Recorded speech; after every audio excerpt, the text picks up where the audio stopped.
पश्चिम बंगाल के मुर्शिदाबाद में हुई हिंसा को भले ही 10 दिन से ज्यादा का वक्त हो गया, लेकिन मुर्शिदाबाद हिंसा की जो तस्वीरें सामने आ रही हैं, वो बेहद डरावनी और दिल को झकझोर देने वाली। कैसे दंगाइयों ने हिंदू घरों में तांडव किया, उसकी तस्वीरें दिल को चीर देने वाली। इन तस्वीरों को देखिए। ये तस्वीरें 11 अप्रैल को मुर्शिदाबाद में हुई हिंसा की है। देखिए कैसे हिंदुओं के घरों को जला दिया गया। घर पर पड़े बेड जले हुए हैं, शीशे टूटे हुए हैं, पूरा घर आग की लपटों की वजह से काला हो गया है। तस्वीरें बयां कर रही हैं कैसे हिंदुओं के घरों को तहस नहस किया गया। अब इन तस्वीरों को देखिए। ये मुर्शिदाबाद के चंदन और उसके पिता हरगोविंद के घर की तस्वीरें हैं। घर के बाहर सीढ़ियों पर ईंट पत्थर पड़े हुए हैं, घर के दरवाजे टूटे हैं, घर में पड़ा सामान बिखरा है। आरोप है कि दंगाइयों ने पहले घर के बाहर ईंट पत्थर फेंके, दरवाजा तोड़ा। भारत की टीम हरगोविंद दास और चंदन दास के घर के बाहर इस वक्त मौजूद है। ये दो वही शख्स हैं जिनकी हिंसा में मौत हो गई थी, जिन्हें मार दिया गया था।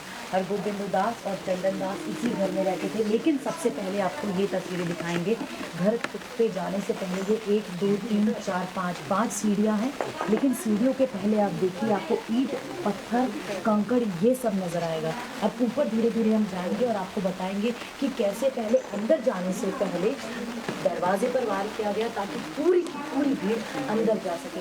दरवाजे पर आप देखिए कितने सारे यहाँ पर आपको निशान दिखाई पड़ेंगे। दरवाजे के परखच्चे भी उड़े हुए हैं, 1 2 3 में देखिए किस तरह से इसे तोड़ दिया गया। उसके बाद अंदर गए ये लोग। अंदर की जो कुंडी है, अंदर की कुंडी भी कहीं नजर नहीं आ रही है, कुंडी को भी तोड़ दिया गया। और उसके बाद हरगोविंद दास और चंदन दास के घर के अंदर गए और उनके साथ वहाँ पर हिंसा की और फिर उन्हें मार दिया गया। यहाँ पर ही मेरे लेफ्ट हैंड साइड यानी कि बाईं और तस्वीर है, आप दाईं और की तस्वीर देखिए कि ये जो घर है यहाँ पर भी वो लोग पहुँचे थे और यहाँ पर भी किस तरह से पूरी तरह सब कुछ खत्म कर दिया। अब जो तस्वीर नव भारत के पास है वो विचलित करने वाली है। हिंसा के ठीक बाद की तस्वीर है। चंदन और उसके पिता हरगोविंद को दंगाइयों ने पीट कर मार डाला। चंदन खून से लथपथ है, उसके पिता के शरीर के कई हिस्से कटे हुए हैं। तस्वीरें विचलित करने वाली हैं, इसीलिए हम इन तस्वीरों को जल्द का तस नहीं दिखा सकते। अब इस पीड़ित महिला का दर्द सुनिए, जो बता रही है उसके पति को बंधक बनाकर उसके घर कैसे लूटपाट की गई। 7 লাখ টাকা দুগাটা মাটি বিক্রি করেছি, 3.5 লাখ টাকা করে 7 লাখ টাকা ছিল, কিছুটা পুড়িয়েছে বাতে দিয়ে, সব নিজে হাতে দিলাম বের করে করে। আচ্ছা, তো ওই টাকা সব মানে তোমার ওকে মানে ডাক্তার দেখানোর যা টাকা পয়সা ছিল সব নিয়ে গেছে, তাই তো? সব নিজে হাতে দিলাম।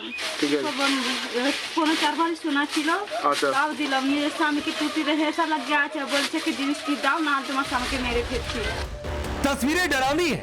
यही वजह है कि मुर्शिदाबाद में हिंदू परिवार डरे हुए हैं। भले ही हिंदू मुर्शिदाबाद वापस लौट रहे हैं, लेकिन वो टेंट में रहने के लिए मजबूर हैं। पीड़ित हिंदुओं का कहना है उनके घर में जितना सामान था दंगाई लूट ले गए। पीड़ितों की मांग है उन्हें स्थायी रूप से BSF की तैनाती चाहिए। घर तो जाएंगे, लेकिन हमारा घर ही नहीं है तो कहाँ जाएंगे? घर नहीं है, घर जला दिया। घर में जो सामान था वो सब लूट कर ले भाग गए, तो हम कहाँ जाएंगे और किस तरह से रहेंगे? हमारा सेफ्टी नहीं है। पुलिस जो है, हमारा तो प्रशासन है, इसलिए हम रुके हुए हैं। BSF है जो, BSF के लिए हम रुके हुए हैं। BSF नहीं रहेंगे तो हम भी नहीं रहेंगे। BSF जितना दिन रहेगा उतना दिन हम लोग भी रहेंगे। अब रहेंगे तो कहाँ रहेंगे? यहाँ पर ही रहेंगे। घर में बिजली का पंखा था, लिमिटर था, घर जो था जो सामान पाती था सब लूट पर लेकर भाग गए। बच्चे को लेकर कैसे सोएंगे? हम तो भय में आतंक हो गए हैं। कैसे हम रहेंगे यहाँ पर? हम लोगों को सेफ्टी चाहिए। हम लोग को केंद्र सरकार से हमारा प्रणाम है। हमको उसका जोर हाथ कर विनती करते हैं। जो हमारा जो ये मीडिया से आपको उस तो देख रहे हैं, हमारा परिस्थिति देख रहे हैं, उसका प्रणाम करते हैं। जो हमको कुछ नहीं चाहिए, पैसा वैसा टाका पैसा कुछ नहीं चाहिए, हमको सेफ्टी चाहिए। केंद्र सेंट्रल फोर्स चाहिए हमको स्थायी। मुर्शिदाबाद के इन इलाकों का दौरा करने वाली राष्ट्रीय महिला आयोग की अध्यक्ष ने खुद माना कि दंगाइयों ने यहाँ बच्चे बुजुर्ग महिलाओं किसी को नहीं छोड़ा। महिलाओं को डर है कि उन्हें जो धमकियाँ मिली है वो सच न हो जाए। जो स्थिति मैंने यहाँ पे देखी है ये बहुत ही महिलाओं को पीड़ा देने वाली, हम कल्पना नहीं कर सकते इतनी तकलीफ और इतना दुख दर्द उनको है। इसको देखते हुए मैं बहुत निशब्द हूँ, अभी कोई बात नहीं करूँगी, मैं निशब्द हूँ। आपने मुर्शिदाबाद के हिंसा की डरावनी और भयावह तस्वीर देखी। ये तस्वीरें दिल को झकझोर देने वाली हैं, लेकिन पश्चिम बंगाल की सीएम ममता बनर्जी का दिल नहीं पसीजा। शायद ममता दीदी ने इन तस्वीरों को देखने से पहले आंखों पर वोट बैंक वाली पट्टी बांध ली है, नहीं तो कम से कम अभी तक ममता बनर्जी सीएम होने के नाते अपना राजधर्म निभाती और इन पीड़ित हिंदुओं की सुध लेती। लेकिन अभी तक ममता बनर्जी ने मुर्शिदाबाद जाना मुनासिब नहीं समझा। केंद्रीय मंत्री और बंगाल बीजेपी अध्यक्ष सुकांता मजुमदार ने मुर्शिदाबाद में मारे गए पिता पुत्र के परिवार से मुलाकात की। पीड़ित परिवार का हालचाल जाना। सुकांता मजुमदार से मिलने लोग पहुंचे और इंसाफ की मांग करते दिखाई दिए। लोकल एडमिनिस्ट्रेशन पुलिस के ऊपर किसी की भरोसा नहीं है। ये लोग चाह रहे हैं कि यहाँ पे बीएसएफ कैंप हो। परिवार भी वही चाह रहे, परिवार के साथ हमने बात किया और हम भी चाहते हैं कि यहाँ पे आगे आने वाले समय में सरकार लोकल एडमिनिस्ट्रेशन व्यवस्था ले और बीएसएफ कैंप हो। उसके साथ साथ जो दोषी, जो मर्डर में जो दोषी थे और जिन्होंने हमला किया, सारे घर जला दिए गए, तोड़ दिए गए, उन सब पे एक्शन होनी चाहिए, उन सबको सख्त से सख्त सजा होनी चाहिए। इस बीच बीजेपी ने ममता बनर्जी पर हमला बोला और कहा कि ममता हिंदुओं से नफरत करती है और सिर्फ मुसलमानों की चीफ मिनिस्टर है। चीफ मिनिस्टर है कि हिंदुओं के भी चीफ मिनिस्टर है, सबका चीफ मिनिस्टर है। तो हम हिंदू लैक ऑफ कॉन्फिडेंस में है, उनमें आत्मविश्वास नहीं है यहाँ पे रहने का। तो इन हिंदुओं से मिलना मुख्यमंत्री जी के लिए बहुत जरूरी था, चीफ मिनिस्टर के लिए बहुत जरूरी था। उनको आना चाहिए। She should visit this places so that the confidence can be gained by the local Hindus. सच्चाई है कि ममता बनर्जी हिंदुओं से नफरत करती है। यही अगर किसी मुसलमान भाई के साथ अत्याचार हुआ होता तो ममता बनर्जी वहां हो हल्ला काट कर 3 दिन से कैंप करके बैठी होती। मगर आज मुर्शिदाबाद में शमशेरगंज हो चाहे धुलिया हो, वहां मां बहनों के साथ, छोटे बच्चों के साथ जिस प्रकार का अत्याचार हो रहा है, उसको देखने के पश्चात ममता बनर्जी स्वयं एक महिला है, अगर उसके बाद भी उनका दिल नहीं पसीज रहा है। अब सवाल है कि मां माटी मानुष की बात करने वाली ममता बनर्जी की हिंदुओं के प्रति निर्ममता क्यों हो गई है। सवाल यह भी है कि क्या अगले साल होने वाले चुनाव से पहले ही वोट बैंक के लिए ममता बनर्जी ने आंखों पर तुष्टीकरण की पट्टी बांध ली है, जो ममता बनर्जी को मुर्शिदाबाद में हिंदुओं पर हो रहा अत्याचार नहीं दिखता। सबसे बड़ा सवाल है, हाथरस से लेकर संभल पर छाती पीटने वाले सियासतदान मुर्शिदाबाद में हिंदुओं पर हुए अत्याचार पर चुप क्यों है। सवाल है कि सेकुलरिज्म का जाप करने वाली सियासी पार्टियां आखिर मुर्शिदाबाद जाएंगी तो कब। Bureau report, times now Bharat. तो सवाल बहुत सीधा सा है कि बंगाल में हिंदू टारगेट पर, क्या इसीलिए दीदी वहां पर पहुंच नहीं रही हैं? क्या इसीलिए विपक्षी दल सन्नाटे में? चलिए मैं आपका पहले परिचय आज के मेहमानों से करवाता हूं। धनंजय गिरी भारतीय जनता पार्टी के नेता और प्रवक्ता, अवधेश जी वरिष्ठ पत्रकार, जगदीश शर्मा जी कांग्रेस पार्टी के नेता, बादल देवनाथ जी पॉलिटिकल एनालिस्ट के तौर पर सपोर्ट टीएमसी को करते हैं, प्रोफेसर धर्मेंद्र यादव है समाजवादी पार्टी के नेता और प्रवक्ता। आप सभी का बहुत बहुत स्वागत है। शुरुआत बादल देवनाथ जी आपसे करता हूं। ग्राउंड रिपोर्ट हमने दिखाई, लोगों की बातचीत सुनाई, लोग कह रहे नहीं चाहिए पुलिस, तब तक है जब तक सेंट्रल फोर्स है, हट जाएंगे यहां से सेंट्रल फोर्स हटी तो। ये सर स्थिति बना के रखी आपने बंगाल में? नहीं सर, ऐसा कुछ नहीं है। बंगाल अब मुर्शिदाबाद जिले में 2-3 जो ब्लॉक और उसमें 6-7 गांव में जो हमला हुआ था, उसमें सारे लोग आज सुकांत मोचन वहां पर गए। आपने देखा शामशेरगंज में क्या, अर्थात जो लोग इस गांव से दूसरे गांव में चला गया था वो लोग सब वापस आ गए और 3 दिन के अंदर 355 के ऊपर लोगों को गिरफ्तार किया गया। जो लोग दंगाई हो, बदमाश हो और सारे जो लोग यहाँ पर अभी जो महिला रो रहा है, हम सब ये तो निंदनीय घटना है, दुखद घटना है। लेकिन इन सभी का घर दिया जाएगा, बांग्ला आवास योजना में दिया जाएगा, बांग्ला के बंगाल लोग कहाँ रह रहे हैं से दिया जाएगा। लेकिन नहीं बादल देवनाथ जी, लोग वापस आकर कहाँ रह रहे हैं? घर तो है नहीं, घर जल गया है, बिस्तर जल गया है, घर का सारा सामान जल गया है।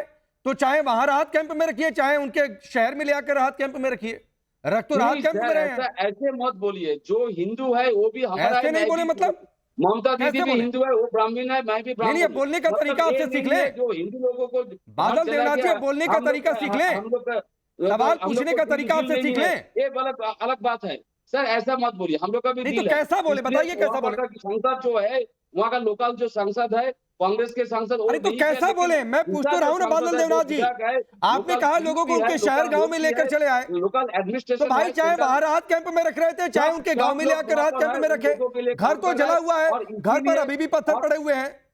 बिस्तर जला हुआ है, घर का सामान जला हुआ है, दरवाजे टूटे हुए हैं, लोग राहत कैंप में रह रहे हैं। आप कह रहे हैं कि भाई पुलिस नहीं, जब तक बीएसएफ है तब तक ये मिल रहा है, बीएसएफ हटी तो ये भी खत्म। ये कौन लोग बोल रहे हैं मुझे पता नहीं, लेकिन अरे कौन लोग, क्यों? अब मतलब आप बंगाल के लोगों को भी मानने से इनकार कर देंगे? सुनना पड़ेगा सर, आप सवाल करेंगे, लोग दूसरा सोचेंगे, मेरा आंसर भी आपको लेना पड़ेगा। नहीं बिल्कुल दीजिए आंसर। बाहर से लोग अंदर आ गए, बीएसएफ क्या कर रहा था? बीएसएफ यहाँ पर तोड़ फोड़ करके लोग को मार के हत्या करके दूसरे देश में चला गया, बांग्लादेश में चला गया, और बीएसएफ जाने क्यों दिया? इसका सब जवाब कौन लेगा? मैं तो यही कह रहा हूँ, और पूरा लोग, और वो जो जहाँ पर हिंदू लोग है, हम सब हिंदू नहीं है। बंगाल में 7.5 करोड़ लोग हिंदू है, और 3 करोड़ मुस्लिम है, क्रिश्चियन भी है, बौद्ध भी, जैन भी है, सिख भी है क्या? लेकिन हम लोग का कोई दर्द नहीं है। हम लोग और हरगोविंद भी हिंदू थे। तस्वीरें मैं नहीं दिखा सकता हूँ जिस अवस्था में उनको मारा गया, ब्लर करके हमने तस्वीरें दिखाई, और ये तस्वीर देखिए, लोग कह रहे हैं। अरे बादल देवनाथ जी सुनिए, एक तो सोशल मीडिया का जमाना है, दूसरी बात है कि तस्वीरें झूठ नहीं बोला करती हैं। हमने रिपोर्ट में दिखाया कि लोग कह रहे हैं कि बीएसएफ ही चाहिए, बीएसएफ हटी तो क्या यहां पर हो जाएगा हम भी नहीं जानते। हाईकोर्ट ने अलग से कह दिया कि अगले आदेश तक सेंट्रल फोर्सेस रहे वहां पर। आप अभी भी अपने पुलिस की निष्क्रियता, आप अपनी अनदेखी, आंख पर वोट की पट्टी मानने के लिए तैयार नहीं है। जहां देखिए बीएसएफ रहेंगे, इसके लिए कोई प्रॉब्लम नहीं है। बीएसएफ चाहिए कि पुलिस नहीं चाहिए, इसका कोई मतलब नहीं है, कोई प्रॉब्लम नहीं। प्रॉब्लम है तो आप बहुत सारे इलाका में नहीं गए, और जो बहुत सारे जो इलाका है उन लोग क्या कर रहे हैं, ये भी आपको वीडियो करना चाहिए था। लेकिन कुछ लोग कह सकते हैं बीएसएफ को, कुछ लोगों से आपको कोई मतलब नहीं है, हो सकता है भरोसा, मतलब उन कुछ लोगों को आपसे कोई मतलब नहीं है। ममता दीदी कुछ काम नहीं कर रहे हैं, ममता दीदी पूरे बंगाल के लोगों को। अरे मैं ये नहीं कह रहा हूँ कि ममता दीदी कुछ काम नहीं कर रही है, आपको मैं ये पूछ रहा हूँ कि ममता दीदी जाफराबाद में चंदन हरगोविंद के घर क्यों नहीं गई? सर आपको पहले जानना चाहिए, पूरे बंगाल में 84 योजना के ऊपर 28 योजना है जो पूरे बंगाल में। धनंजय गिरी रुक जाइए, आता हूँ बादल देवनाथ जी, थोड़ा सा सांस ले लीजिए। मुझे पता है आपके पास जवाब देने के लिए है नहीं, मुझे पता है आपके पास जवाब देने के लिए नहीं है। सुनना नहीं चाहते। हिंदुओं की अनदेखी आपकी पॉलिटिक्स का हिस्सा हो सकता है सर, तो इसलिए अभी सुनिए धनंजय गिरी को। बोलिए धनंजय जी। लोग हमला किया है, ये खतरनाक हमला है। राकेश जी हो गया, बादल जी हो गया, आपको सुन लिया। राकेश जी सबसे बड़ी बात है कि हिंदुस्तान में और बंगाल में हतभागा होकर जी रहा है। ये वहां पर ऐसी परिस्थिति आ गई है, ममता दीदी की निर्ममता सरेआम हो गई है, और एक धर्म विशेष के तुष्टिकरण की राजनीति। दंगा करने के लिए एकला चलो नहीं, दंगा करने के लिए सामूहिक चलो रे, सबको। हिंदू ही शांति निकेतन की बात करे, हिंदू शांति निकेतन की बात करो, अशांत कर करके, बर्बर जर्जर करके। और ममता बनर्जी कुछ नहीं कर रही, मैं भी मानता कुछ नहीं कर रही। ममता बनर्जी समूल नाश कर रही है। ममता बनर्जी की निर्ममता ने बंगाल को बेरहमी से, बेदर्दी से बर्बाद कर दिया है। और राकेश जी सिर्फ ममता बनर्जी दोषी नहीं है, वो दोषी सारे वो लोग हैं, वो सारे लोग दोषी हैं जो सेकुलरिज्म के चश्मे में, चाहे कांग्रेस हो चाहे राष्ट्रवादी कांग्रेस हो। अगर आप बात करें वक्फ बोर्ड के नाम पर हिंदुओं को टारगेट करना खतरनाक मंशा का संकेत देता है। वक्फ बोर्ड तो बहाना भर है, इसके पहले ये मोहब्बत की दुकान वाले भी कुछ नहीं बोल रहे। बांग्ला के बारे में बोले राकेश जी, अगर मेरी बात अगर आपको नहीं चलानी है बादल देवनाथ जी, मैं चुप हो जाता हूं। बादल देवनाथ जी, चुप हो जाता हूं। बादल देवनाथ जी, अरे सुनिए ना बादल देवनाथ जी, अभी धनंजय गिरी आपको सुन रहे थे ना, तो उनको आप भी सुन लीजिए। हिंदुओं की वहां पर नहीं सुन रहे, यहाँ पर धनंजय गिरी की सुन लीजिए, मेरे सवाल सुन लीजिए, कम से कम अपनी बारी पर बोल लीजिए, तो रुक जाइए। बोलिए धनंजय जी। देखिए, ममता बनर्जी को मौलवी, मुल्लाओं, मुकर्रम सबसे बात मोहब्बत है, बुला करके उनके साथ मीटिंग करने का टाइम है, मुर्शिदाबाद जाने का समय नहीं है। और इतनी मुनाफक, इतनी मक्कारी और इतनी बेशर्मी और बेहयाई से जिस तरह से टीएमसी के नेता और प्रवक्ता उसकी रहनुमाई कर रहे हैं, जिस तरह से बचाव कर रहे हैं, अरे कितना बचाव करिएगा। रक्त रंजित बंगाल है, बर्बाद और बेहाल, बेरंग बेनूर हो चुका बिहार है, जर्जर और बर्बर है। और अगर आप बात करना चाहते हैं कि अगर हिंदुओं से दुश्मनी है, तो आप बताइए कि अगर किसी भी इस्लामिक राष्ट्र में कौन सा मुसलमान हिंदू की रक्षा करने आता है? हिंदुओं पर जुर्म ढाने के लिए सब एक हो जाओ। और आप कहते हैं वक्फ बोर्ड के खिलाफ, हिंदुओं की सरकार है तो लालू यादव क्या है, ममता क्या है, अखिलेश क्या है, माया कौन है, कांग्रेस के लोग कौन है? ये चेहरे सबके राज पांडे जी सामने आने बाकी हैं, और सामने आ रहा पूरा देश देख रहा है। जो बंगाल में बर्बरता हो रही है, ये पूरा देश के सामने एक सच्चाई खुल करके सामने आ रही है। ध्यान से सुन लीजिए, शिक्षा में, चाय में, शिक्षा में, कलकत्ता सर पूरे देश में आपने घर भर्ती घोटाला किया, करोड़ों रुपए उसके अंदर है, शिक्षा मंत्री आपका जेल में है, सारे चीजों में बांग्ला नंबर 1 में है। और बांग्ला नंबर 1 था। अरे सुनिए, नहीं मैं आता हूँ, मैं आता हूँ, सुनिए। अरे बादल देवनाथ जी सुनिए सर, आप बांग्ला के नंबर 1 होने का ढिढोरा पीटिए, मुझे उससे कोई दिक्कत नहीं है। आप सरकार के कामों को गिनाइए, गिनाते रहिए, लेकिन अभी फिलहाल सवाल आप पर है, और सवाल यह है कि हिंदुओं की सुरक्षा नहीं हो पाई। सवाल यह है कि कोर्ट ने यह प्राथमिक तौर पर यह माना है कि शमशेरगंज सूती में वक्फ संशोधन अधिनियम विरोध प्रदर्शन के दौरान जो हिंसा हुई, पुलिस ने समय रहते एक्शन नहीं लिया, इसीलिए वहां पर केंद्रीय बलों की तैनाती लगातार बनी रहेगी। फिलहाल प्रारंभिक जांच को भी कोर्ट ने पर्याप्त माना है, तो सर पहले इसको दुरुस्त करिए, उसके बाद अब बांग्ला कहां नंबर 1 है, आप ढिढोरा पीटते रहिए, मुझे सुनने में कोई दिक्कत नहीं है, मैं सुनाने भी दूंगा देश को। लेकिन अब आता हूं धर्मेंद्र यादव आपके पास, आऊंगा जगदीश जी आपके पास जाऊंगा। रुकिए बादल देवनाथ जी, एक बार सब लोग बोल ले सर। 2 second please. हाँ चलिए बोलिए 10 सेकंड दीजिए, बोलिए, ओनली 5 सेकंड दीजिए। आप बताइए 4 महीना 5 महीने से विदेश में साजिश हो रहा है, और वक्त बिल आया 1 हफ्ता 2 हफ्ता पहले, तो आप वाकफ बिल के लिए बार बार बोला वाकफ बिल ने उसमें दंगा हुआ। मैं कह रहा हूँ वाकफ बिल के लिए दंगा नहीं हुआ, वो 5 महीने 6 महीने तक वाकफ बिल का नाम भी नहीं आया था पूरे देश के अंदर। अच्छा। उससे पहले 4 महीने 5 माह से विदेश में जो ट्रेनिंग आप तो ये नई कहानी आप लेकर आ गए। नहीं आप तो नई कहानी लेकर आ गए बादल देवनाथ जी। अभी तक तो ये कहा जा रहा था कि एंटी वक्त प्रदर्शन के दौरान हिंसा हो गई है, तो भाई आपकी पुलिस कर क्या रही थी? आंख पर पट्टी बांध के बैठी थी या आपने बांधने दिया था? बचाना है, वो कैसे कहते हैं? अभी चुनाव होगा, उन्होंने तो गुलामी की नकल किया, उन्होंने जूतियां पहन रखी है कि एक धर्म विशेष के जूते को अपने माथे पर लेकर के चल रहे हैं, कैसे कहेंगे? उनके जूते माथे पर? मैं आगे बढ़ता हूँ धर्मेंद्र यादव जी। अरे रुकिए सर, रुक जाइए, रुकिए धर्मेंद्र यादव जी, महिला कमीशन क्यों नहीं? अरे रुकिए ना बादल देवनाथ जी, हो गया, दूसरों को बोलने दीजिए, रुक जाइए, ये भी आपकी ओर से ही बोलेंगे। यहाँ पर जगदीश जी, धर्मेंद्र जी सब गठबंधन धर्म निभाने के लिए बैठे हैं, तो रुक जाइए, ये भी आपकी बारी बात करेंगे, किसी और की बातचीत नहीं करेंगे, तो रुक जाइए। धर्मेंद्र यादव जी, अखिलेश यादव ने कहा कि बीजेपी शामिल है। अरे गजब स्थिति है, लॉ एंड ऑर्डर स्टेट का सब्जेक्ट है, तो बीजेपी शामिल कह के इसलिए कि ममता जी के खिलाफ ना बोलना पड़े, सरकार के खिलाफ ना बोलना पड़े, तो बीजेपी पर बोल दिया। राकेश जी, भारतीय जनता पार्टी जिस तरह से खून की प्यासी हो चुकी है, वो पहले मुसलमानों के खून पीने का ढोंग कर रही थी, उसके आड़ में अब हिंदुओं का खून पीना शुरू कर दी है।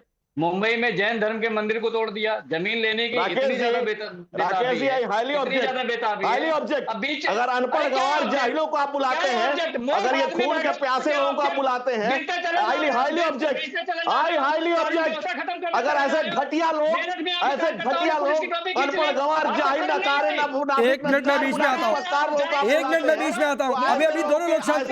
अरे मैं बीच में हूँ, दुरुस्त करने के लिए मैं बीच में हूँ। धनंजय जी, आपका ऑब्जेक्शन नोटिस हुआ, रुक जाइए, आपका ऑब्जेक्शन नोटिस हुआ, देश ने सुना, आप भी अपने शब्दों पर संयम रखिए। और धनंजय जी, धर्मेंद्र जी, आप भी सुनिए। सर, ये खून के प्यासे इस तरीके के शब्दों का इस्तेमाल मत करिए, क्योंकि ये उकसाऊ और भड़काऊ दायरे में आते हैं, वरना फिर आप पर पलट कर जाएगा कि कहां कौन क्या खून का प्यासा। तो रुक जाइए, अपनी बात रखिए। हाँ, खून के प्यासे कैसे मैं बता रहा हूँ। बहराइच में दंगा हुआ, भारतीय जनता पार्टी विधायक ने कहा कि भारतीय जनता पार्टी ने नहीं आता है तो मुंह से गोबर मत किया करो, मुंह से गोबर करो तो किसी पढ़े लिखे आदमी को भेज दो, जरूरी नहीं कि कोई जाता हुई भेजो, कोई मुर्शिदाबाद में खुद का भेजेंगे, भारतीय जनता पार्टी कार्यकर्ता होंगे, बोलने की शैली नहीं आती है, हिंदू ये खून की प्यासे है कि नहीं मुझे बताइए। मेरठ में विरोध कर रहे थे, पुलिस की टोपी छीन लिया, ये नकारे लोग है कि नहीं है, अनुशासन है कि नहीं है, देशद्रोही करने वाले। एक मिनट मैं बीच में आता हूं, दोनों लोग की आवाज डाउन करिए, एक मिनट, सभी शब्दों का ध्यान रखिए। धनंजय जी आप भी और धर्मेंद्र यादव आप भी, कोई एक साथ लगातार आप लोग काउंटर करिए, एक लाइन बोलकर शांत हो जाइए भाई, वरना दूसरा फिर आपके बीच में बोलना शुरू कर देगा। चलिए अभी रुक जाइए धनंजय जी, आप काउंटर करिएगा, मैं आपको समय दूंगा। धर्मेंद्र यादव अपनी बात पूरी करिए। राकेश जी, मेरठ के अंदर विरोध प्रदर्शन भारतीय जनता पार्टी का। अरे सुनिए, एक तो मैं पहले रोक रहा हूं, नहीं मैं पहले रोक रहा हूं, अभी मेरठ पर आपसे नहीं पूछा सर, तो मेरठ पर आइएगा, पहले बंगाल पर बोल लीजिए, मुझे कोई दिक्कत नहीं, आप मेरठ पर बोलिए, पहले बंगाल पर बोल लीजिए। मैं वही तो बता रहा हूं आपको, बंगाल से जुड़ा हुआ है। बंगाल के अंदर जो हिंसा हुई है उसके विरोध प्रदर्शन में मेरठ में भारतीय जनता पार्टी लोग प्रदर्शन कर रहे थे और पुलिस की टोपी उठा के ले गए। आपके चैनल पे भी चलाओ, तो ये भारतीय जनता पार्टी का असली चरित्र है, जो कानून को भी हाथ में ले सकता है। निशिकांत दुबे ने सुप्रीम कोर्ट के बारे में क्या बोल दिया? बोले चीफ जस्टिस ऑफ इंडिया गिरफ्तार करना चाहते हैं। इससे ज्यादा शर्मनाक बयान कोई हो सकता है? इससे ज्यादा मूर्खतापूर्ण बयान कोई हो सकता है? इससे ज्यादा देशद्रोही बयान कोई हो सकता है? ठीक। आप मुझे बताइए। अरे सुनिए धर्मेंद्र यादव, सुनिए धर्मेंद्र यादव, निशिकांत दुबे ने जो कहा उसका सपोर्ट कोई नहीं कर रहा है यहाँ पर। पहली बात सुनिए, पहली बात। और आप पुलिस की टोपी की बात कर रहे हैं। अतीक मुख्तार के समय आप लोगों ने पुलिस की टोपी का कितना मान रखा था सर? मोहम्मद खुलवाइए, वरना बात बहुत दूर तक चली जाएगी। तो अभी आपको समय दे रहा हूं। नहीं, मैं आपको फिर से समय दे रहा हूं और आप बोलिए बंगाल में हिंदुओं पर। मैं आपको, आपकी पॉलिटिकल करेज है तो बोलिए बंगाल के हिंदुओं पर, बोलिए मुर्शिदाबाद के हिंदुओं पर। ये काउंटर ऑन करके समय दे रहा हूं, कोई बीच में नहीं आएगा। आप करेज मत देखिए मेरा। अगर आपके अंदर करेज है तो आप बोलिए कि भारतीय जनता पार्टी के नेता ने कहा कि चीफ जस्टिस ऑफ इंडिया गृहयुद्ध करवाना चाहते हैं। इससे ज्यादा शर्मनाक बयान। अरे मैं कह रहा हूं, अरे मैं कह रहा हूं करेज है, मैं कह रहा हूं निशिकांत दुबे का बयान सही नहीं है। अरे सुनिए ना, सुनिए मेरा करेज देखिए। मैं कह रहा हूं कि नहीं सही है उनका बयान, उनकी पार्टी तक उनका बयान सही नहीं बता रही। मैं कौन सा होता हूं बताने वाला? अब आप अपना करेज दिखाइए अपना करेज बंगाल के हिंदुओं पर बोलकर। बंगाल के अंदर हिंदुओं के साथ जो अन्याय हुआ, भारतीय जनता पार्टी कार्यकर्ता बुर्का पहनकर, अच्छा बीजेपी ने कर दिया बुर्का पहनकर, और हिंदुओं की जान ले लिए। ये भारतीय जनता पार्टी का। जब तक दंगा नहीं होता है भारतीय जनता पार्टी की राजनीति नहीं चलती है। जब तक दंगा नहीं होता है भारतीय जनता पार्टी की विचारधारा मर जाती है। क्या शानदार तरीका है। गोडसे कौन था मुझे बताइए? नहीं, गांधी जी को मार दिया। ये भारतीय जनता पार्टी की विचारधारा है। इनका नहीं, ठीक है, रुक जाइए। अरे हो गया। हाँ ठीक नहीं, आप नहीं, आपके अंदर पॉलिटिकल करेज, ये मानिए धर्मेंद्र यादव। हिंदुओं पर ना आप संभल में बोल पाए, हिंदुओं पर ना आप संभल में बोल पाए, ना हिंदुओं पर आप जो है बंगाल में बोल पाएंगे, ये यकीन मानिए। अब नहीं, रुकिए अवधेश जी, अरे रुक जाइए भाई। आपने मुझे चैलेंज किया था निशिकांत दुबे को लेकर, मैंने बोल दिया निशिकांत दुबे का बयान सही नहीं है। मेरठ के बारे में बोले नहीं, लेकिन आप नहीं बोल पाए। मैंने बोल तो दिया। अरे मैंने बोल दिया। आपने पुलिस की टोपी का कितना मान रखा था अतीक मुख्तार के समय की जेलर जाकर जीओजूरी करता था। और अभी तो मत सिखवाइए कि पुलिस की टोपी का मान आपने कितना रखा। तो रुक जाइए अवधेश जी, अरे रुकिए भाई प्लीज। अभी जगदीश जी इंतजार कर रहे हैं, अवधेश जी के बाद उनके पास जाना है। अवधेश जी, एक लाइन का सवाल था कि मुर्शिदाबाद में हिंदू टारगेट पर क्या, इसलिए आप लोग खामोश है? यहां भी गठबंधन धर्म की बीजेपी ने करवा दिया, मतलब बोलना ही नहीं है भाई।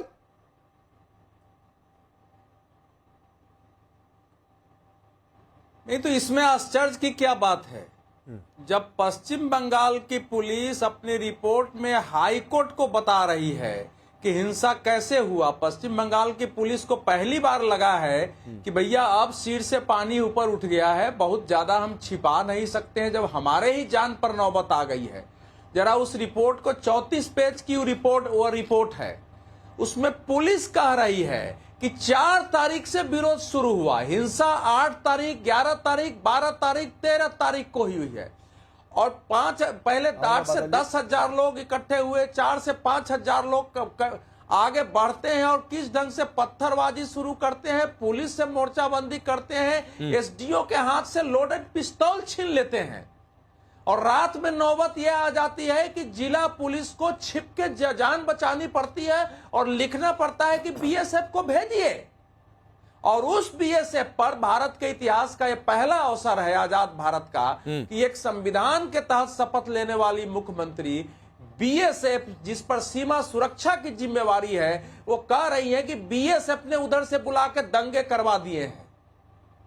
बंगाल की पुलिस कह रही है कि बीएसएफ को हमने सुरक्षा के लिए मंगाया है। तो अब इसमें तो कोई उपाय नहीं है ना। जब मुख्यमंत्री पीड़ित की जगह जाने की बजाय अगर इमामों का सम्मेलन बुलाती हैं, और इमामों का सम्मेलन भी बुलाने में समस्या नहीं है, आप इमामों से बात करिए, लेकिन वहां बोल क्या रही हैं? क्या इमामों से कह रही है कि आप हमारे साथ चलिए, शांति के लिए काम करिए, वहाँ दंगे नहीं होना चाहिए, हिंसा नहीं होना चाहिए, उसमें सहयोग नहीं करिए? क्या ममता बनर्जी ये कह रही है? ये बीच में बोलने वाले लोग, नहीं, ये बीच में बोलने वाले लोग, इनको शर्म नहीं आती है कि पलायन कर गए हिंदुओं में पिछड़े दलित भी है, पलायन कर गए हिंदुओं में क्या पीडीए नहीं है, पिछड़े और दलित नहीं है, पिछड़े हैं, दलित है, महिलाएं रो रही है को कहा गया कि आप धर्म बदलो, मुसलमान बन जाओ। भारतीय जनता पार्टी के आपके साथ बलात्कार करेंगे, आपके हस्बैंड की आवश्यकता, इस प्रकार की भाषा बोली जा रही है पार्टी के जो और इस प्रकार से उसमें पीढ़ी है ही नहीं। एक मिनट धर्मेंद्र भाई आऊंगा, रुक जाइए, पूरी पार्टी जाइए, भाई ये बीच में क्यों बोल रहे हैं? ऐसे तो डिबेट नहीं हो अपनी बात सकता पूरी है। करिए, अवधेश जी अपनी बात पूरी करिए, फिर नहीं, बीच में बोलेंगे नहीं तो नहीं, डिबेट अभी तो हो सिर्फ नहीं 30 सेकंड में अपनी बात पूरी करिए। रुक जाइए धर्मेंद्र जी, रुकिए। देखिए नहीं, अब 30 सेकंड में आप भी तो ऐसा देखिए, ऐसा है कि ममता बनर्जी जब मानने के लिए तैयार नहीं है कि जो पीड़ित कह रहे हैं, जो टीवी कैमरे दिखा रहे हैं, जो अखबारों की रिपोर्ट है और जो देश समझ रहा है हिंसा उस तरीके से हुई है और वैसी हुई है, तो इसमें इस पर तो ये तो बात स्पष्ट हो गई कि उनको लेना देना नहीं हो। कार्य 33% मुसलमान है और देश में INDIA के लोग अगर अपने मुस्लिम वोट के लिए उन रोती बिलकती हुई महिलाओं को, जिनकी इज्जत लूटने की कोशिश हुई, घसीटा गया है, जिनको मुसलमान बनने के लिए कहा जा रहा है, उनके साथ खड़ा होने के लिए तैयार नहीं है, तो आप क्या इस अपराध का क्या क्या क्या कर सकते हैं हम और आप? लेकिन मेरा मानना है कि कोई भी समाज अपनी आत्मरक्षा और प्रतिरोध की शक्ति खो देगा तो उसको पलायन करना पड़ेगा। ठीक है सरकार धर्मेंद्र जी, आपने पानी तो पी लिया है, अब थोड़ा सा मोबाइल उठाइए और आपको 1 मिनट समय देता हूं जब तक जगदीश जी बोलेंगे। आपने कहा ना बुर्का पहनकर बीजेपी के लोग पहुंच गए, तो कितनी मीडिया रिपोर्ट है, क्या आधार है, क्या सबूत है, या आपने सपने में देखा है? जरा उसका आधार लेकर आइएगा, उस पर मैं धनंजय जी से जवाब लूंगा। तब तक जगदीश जी के पास में जाता हूं। जो लोग हाँ, तब तक मैं जगदीश जी के पास जाता हूं। 270 से ज्यादा लोग अरेस्ट हुए हैं। नहीं 280 से ज्यादा लोग अरेस्ट हुए हैं, एक भी गैर मुस्लिम उसमें नहीं है। 280 से ज्यादा। अभी धर्मेंद्र जी ने पानी पी लिया है और जो बात कही उसकी तैयारी कर लीजिए जब तक जगदीश जी बोलते हैं, क्योंकि उसके बाद सीधे आपके पास आऊंगा। अब आप चलिए, अभी रुक जाइए, वो क्या कर रहा था? अभी रुक जाइए, अब चलिए बोलिए जगदीश जी। मैं आपसे कोई सवाल नहीं करता हूं, मैं आपको समय देता हूं चंदन और हरगोविंद पर बोलने के लिए, जिस तरह उनकी हत्या की गई है। सर आप उस पर बोलिए, कहां जाए उनका परिवार? जो लोग राहत कैंप में है कहां जाए? घर जल गया है, देखिए बोलिए इस पर। देखिए राकेश पांडे जी हत्या कहीं भी हो, मैं समझता हूं वो दुखद है और नहीं होनी चाहिए। मैंने उन पर बोल दिया है, हमें बड़ा दुख है इस बात का कि ममता जी यहां फेल हो गई है। आप जो सुनना चाहते हैं मैं बोला, आगे सुनिए। भाई आपने कहा हिंदू बंगाल में मर रहा है, भाई हिंदू कहां नहीं मर रहा है? 12 साल से हिंदू तो मर रहा है, चाहे आतंकवादी मार रहे हो, चाहे यूपी मर रहा हो, चाहे दिल्ली में हो, चाहे बांग्लादेश में हो रहा है, हमें दुख उतना ही है। हिंदू नहीं मरना चाहिए क्योंकि हिंदू की सरकार है, हिंदू प्रधानमंत्री, हिंदू राष्ट्रपति, हिंदू प्रधानमंत्री पर नहीं जाना था इतनी जल्दी जगदीश जी। मैं समझता हूँ एक लाइन में मैंने तो काउंटर ऑन करके सोचा था बीच में आऊंगा नहीं। हिंदू की बात करूं भाई। हाँ नहीं तो बात करिए ना, चंदन हरगोविंद पर बोलिए। मैंने जवाब दे दिया नहीं, एक लाइन में जवाब क्या होता है? एक लाइन में जवाब बोलकर सीधे पीएम पर आ जाएंगे। मैं दुखी हूँ, आप बोलिए पीएम पर आइए, बीजेपी पर भी आइए, लेकिन 1 मिनट तो बोल लीजिए। 1 मिनट का करेज दिखाइए बोलने का हिंदुओं पर। चंदन हरगोविंद पर बाप बेटे को जैसे मार दिया गया, बोलिए जरा 1 मिनट उस पर। हिंदू सरकार में हिंदू नहीं मरना चाहिए पूरे बोलिए। बंगाल में संविधान की धज्जियां उड़ गई, राज्य सरकार को सत्ता में रहने का हक नहीं, ये सब आपके जुमले कहां चले गए? संविधान की धज्जियां तो पूरे भारत में उड़ रही है। अब बंगाल भारत में संविधान की धज्जियां उड़ रही है। मैं तो एक प्रार्थना करूंगा, सुन लो। कुछ दिनों में एक नारा गूंज रहा था बड़ा तेजी से, आप भी गीत गा रहे थे, एक हो जाओ बटोगे तो कटोगे। अरे भाई मैं कह रहा हूं भारतीय जनता पार्टी वालों, बिहार में बंगाल में चुनावी नारा फेर दे दो, एक हो जाओ, कटोगे तो बटोगे, शायद हिंदू बच जाएगा। यहाँ भूल गए हैं, यहाँ मुसलमान की झोली में जाके बैठ गए हैं। प्रधानमंत्री गोदी मीडिया सब दिन पे दिन किट बांट रहे हैं, मुस्लिम दिखा रहे हैं, सबका साथ सबके विकास की बात कर रहे हैं। आप बोल ही नहीं पा रहे। वो हिंदू को आप चंदन हरगोविंद पर बाप बेटे को जैसे मार दिया गया, मैं तो कह रहा हूँ कि तस्वीर में दिखा नहीं सकता जस का तस। डराने वाली तस्वीर है, विभत्स तस्वीर है। सजा मिलनी चाहिए कातिलों को। अरे तो बोलिए ना 1 मिनट। अरे वो कितना 1 मिनट आप चंदन हरगोविंद पर बोलने की हिम्मत नहीं जुटा पा रहे जगदीश जी। भाई ऐसा चंदन हरगोविंद की उसके ऊपर मैं समझता हूँ जो मौत हुई है, प्रधानमंत्री को अपनी BSF पे उसके उन पर फांसी दे देनी चाहिए उनके हत्यारों पर। इससे ज्यादा क्या बोलूं बताओ? मैं समर्थन तो कर नहीं रहा, हत्या तो 2 मिनट हो गया, तो ये भी बता रहा हूँ 2 मिनट हो गया। हटा दे, देखो हत्या पूरे भारत में मूर्तियां बनाते थे, हत्या पूरे भारत में। और क्या बोलूं भाई? अरे भाई प्रधानमंत्री को भेज दो, अब चलिए रुक जाइए, अब वक्त है सबूत लेने का। क्या बोलूं बताओ? अब वक्त है प्रूफ लेने का। 30 सेकेंड रुक जाइए, आऊंगा धनंजय जी, रुक जाइए। 30 सेकेंड आपको दे रहा हूं, बोलिए धर्मेंद्र यादव, दिखाइए कहां से साबित हो गया कि बुर्का में बीजेपी के कार्यकर्ता पहुंचे थे? मीडिया रिपोर्ट हो, पुलिस रिपोर्ट हो? सुन लीजिए, अब सुन लीजिए ना, आपने खुद बताया कि वहां की पुलिस को लोगों ने बंधक बना लिया। अब आप मुझे बता दीजिए, पुलिस अपना काम कर रही थी ना? नहीं पुलिस को बंधक बना लिया, पुलिस का असला छीन लिया। पुलिस का असला कौन छीनेगा? अगर वहां पे ममता बुर्का पहनकर बीजेपी के लोग पहुंचे, इसका सबूत दीजिए। अब तर्क संगत बात करिए, बीच में नहीं, कुतर्क आपने शुरू किया ना, कुतर्क आपने कुतर्क किया कि बीजेपी के लोग पहुंचे थे बुर्का पहनकर। तो मैं तो कह तो रहा हूं कि धनंजय जी के सामने सबूत रखिए। मैं अभी सवाल पूछता हूं उनसे, अरे रखिए सबूत। धनंजय सब जान रहे हैं, धनंजय जी भेजे थे, हमको नहीं पता है। आप मुझे बताइए, अगर आप कह रहे हैं कि पुलिस के असलहे छीन लिया भीड़ ने, इनके पास हिम्मत कहां से आ गई? वो भारतीय जनता पार्टी कार्यकर्ता ही हो सकते हैं जो पुलिस की असला छीन सकते हैं। उसकी बात में दिख गई, ये आपकी फिलॉसफी है। अब फिलॉसफी नहीं है, एकदम फिलॉसफी है, सुनिए पहले, एकदम फिलॉसफी है। आप प्रोफेसर हैं, नई फिलॉसफी लेकर आए हैं।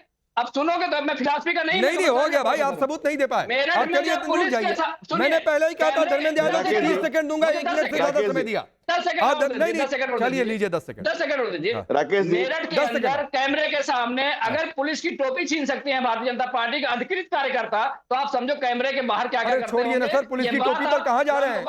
मैंने पहले ही कहा पुलिस की टोपी का मान कब कहां कितना रखा गया। धनंजय जी रिप्लाई, ठीक है, ठीक, रुक जाइए, हो गया। धनंजय गिरी। राकेश जी, जिस तरह से मैं उनके बीच में नहीं बोला, उनसे मैं भी यही अपेक्षा रखता जल्दी बोलिए, 30 कि वो बीच में न बोले। राकेश जी, सबसे इंपॉर्टेंट बात है कि आप जो कह रहे हैं कि धर्मेंद्र यादव नहीं बोला, नहीं बोला। उन्होंने अपना पोल खुद ही खोला। उन्होंने ये स्पष्ट किया कि वो एक धर्म विशेष के खिलाफ किसी कीमत पर नहीं बोल सकते।